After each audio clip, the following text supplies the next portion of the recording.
what is really sad? That they're proud of what they did. They're And proud, they will and do it they again. filmed everything they did, the disgusting thing that they did.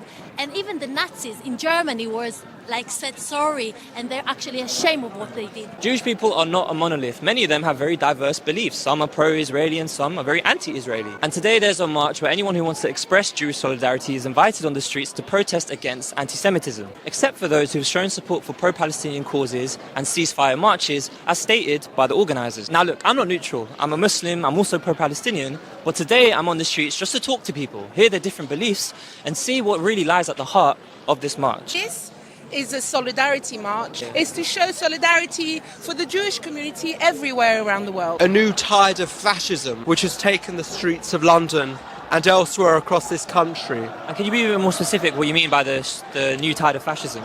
Well, a kind of deep-rooted Jew hate which camouflages itself under the guise of something progressive, but in actuality really means allowing Jews to be defenceless, which includes the glorification of events like October the 7th. There's other Jewish organisations, so Jewish socialists, Jewish people who've marched on the Palestinian marches. They actually said they didn't want to come out today because they felt like it was a protest. I asked them Okay. the day that the Jews are really under threat and that we get thrown out of yet another country, which country will get them? Which country will welcome them? Israel will welcome them. The organisers of this protest, they said that those who marched and were part of the ceasefire marches might not necessarily been anti-Semitic, but they're complicit with anti-Semitism because of their involvement in that. So, look, I was on the marches. Yeah, sure. I'm a Muslim. I would actually say I'm pro-Palestinian as well. Sure. But I don't think I'm anti-Semitic for it. And I would say your position, though it's entirely legitimate to be pro-Palestinian and to be pro-justice wherever, I would say in actuality that if you attend these marches, which have some affiliation with Hamas, then these demonstrate and you stand by demonstrations in which chants of "From the River to the Sea" are widespread, then I'm afraid to say you are complicit. And what are your opinions then on how the Israeli government have dealt with everything then since October? I think it's a very delicate situation because we have 200 hostages and their life is everything, and we need these children, women, old people and men back. We need them back. They cannot stay there. Israel had to respond. But the way they responded obviously breaks international law. Well, that in itself is widely contentious, that particular statement. I would say Really? that Israel's policies, Cut enough water, gas supply, white phosphorus. that in itself has been disputed, and the Israelis deny that. Okay, I will say that the Israeli policy in And Gaza, of course, UN schools getting bombed, refugee camps, but hospitals. fine, and all Churches, mosques. loss of innocent life is tragic. But let's remember why Israel is performing its actions in Gaza. That's the difference. Isn't It's worse than the Nazis. the Israeli government, like Netanyahu and some of his comments, aren't they also proud of the bombing that's going on in Gaza? They're not proud. They're not proud at all. I promise you, they would stop tomorrow. They would stop tomorrow. So Hamas surrendered and our hostages were released. You know what? They would If stop they tomorrow. didn't attack in Gaza, we didn't get our people. So the reason I say that is because Netanyahu quoted a scripture from the Torah. Yeah. I think it was in reference to the people of the Amalek, talking about how to take out women, children, burn down trees. It was one that actually called for genocide. So a lot of people, right, especially on the Israeli side, are protesting Netanyahu as well. So what do you guys think about that? I didn't see that, the you particular didn't? speech. I think at the moment, like I said, there's no country that's perfect. But I know for a fact that if... Oh, so you guys really haven't seen the Netanyahu comments about that? I'm genuinely asking. I don't think he said that. He didn't say anything. He didn't say that. Should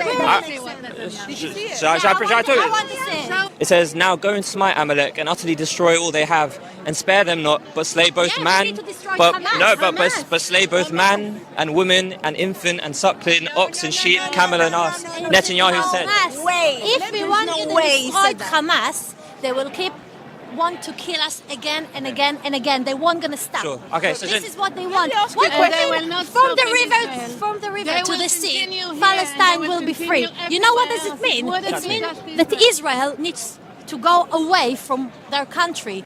obviously chanting like "From river to the sea" are clearly anti-Semitic and called for ethnic cleansing of Jews.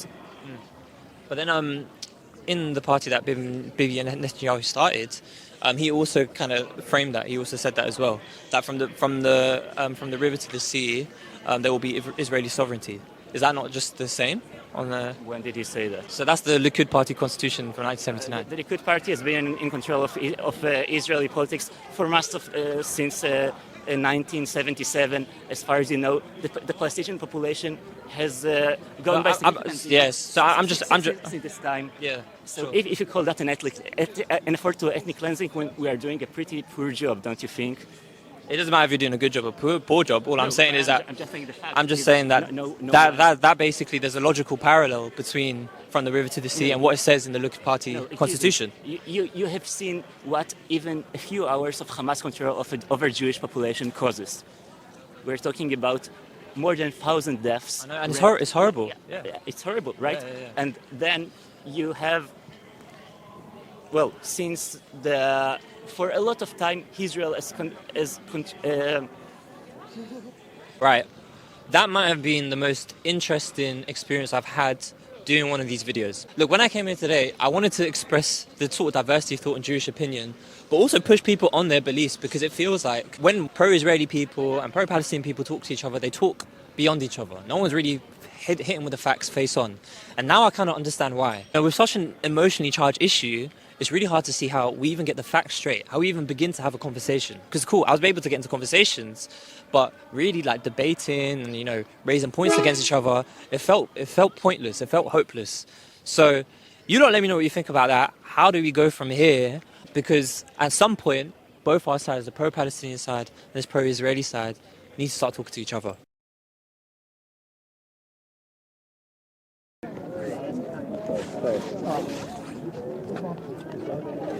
Are you together? Yeah. Okay. Yeah. Keep your hands in pockets, just put your microphone there. Is it recording? Yeah, it is recording. So I'm recording as well, but anything that's filmed and used is says to be used in evidence. Okay, that's fine. So I'm PC Police Station. We've been asked to come and speak to you. Obviously, because... Can I hold the mic? No.